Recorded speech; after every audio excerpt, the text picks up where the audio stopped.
اب بڑھتے ہیں اس کے علاج کی جانب کہ اگر انسان غفلت کی حالت میں ان چیزوں کو استعمال کر بھی لے تو کون سی ایسی چیزیں ہیں کہ جن کے ذریعے انسان اس کا علاج کر سکتا ہے۔ سب سے پہلی چیز ہے شہد۔ شہد ایسی چیز ہے جو کہ بہت ہی بہترین دوا ہے، آپ کو کسی اور دوائی کھانے کی ضرورت نہیں ہے۔ شہد اس کا سب سے بہترین علاج ہے، اس سے انسان کا ذہن بھی پاکیزہ ہوتا ہے اور اس کا حافظہ بھی مضبوط ہوتا ہے۔ اس کا دوسرا علاج ہے اجوائن کے پتے۔ رسول کرام اسلام ارشاد فرماتے ہیں کہ اجوائن کا استعمال کیا کرو، اس لیے کہ یہ حضرت الیاس، حضرت یسع اور حضرت یوشع کا طعام ہے، اس کو اپنے کھانے کا حصہ بناؤ، اس کو اپنے دسترخوان کی زینت بناؤ۔ تیسرا علاج ایک دوا ہے، میں اس پہ تاکید کروں گا کہ اگر اس کو آپ نوٹ کرنا چاہیں تو ضرور نوٹ کیجیے گا، بہت ہی مفید دوا ہے کہ جو ہمیں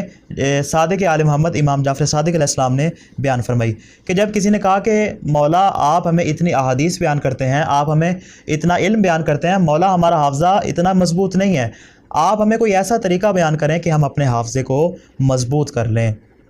تو امام نے ارشاد فرمایا تم ایسا کرو، تم 30 گرام لونگ لو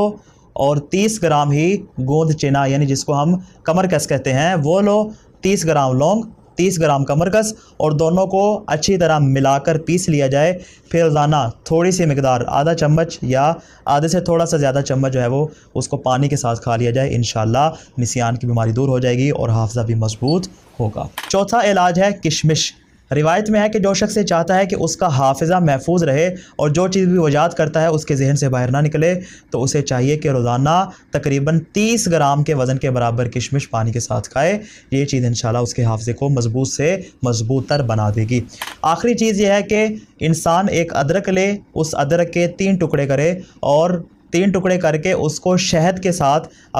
ملا کر استعمال کرے، ویسے بھی استعمال کیا جا سکتا ہے، لیکن اگر جو وہ کھانا کھا رہا ہے 3 ٹائم کا، چونکہ 3 ٹکڑے ہم نے کہا صبح دوپہر اور شام، جب وہ 3 ٹائم کا کھانا کھائے گا تو اس میں اس کو شامل کر لے اور انشاءاللہ نسیان کی بیماری دور ہو جائے گی۔ اور اسی کے ساتھ ایک اور چیز بھی، یعنی یہ شہد اور ادرک کے ساتھ وہ سرسوں کے تیل کا استعمال کرے، انشاءاللہ یہ چیز بھی حافظے کے لیے مضبوط ہوگی۔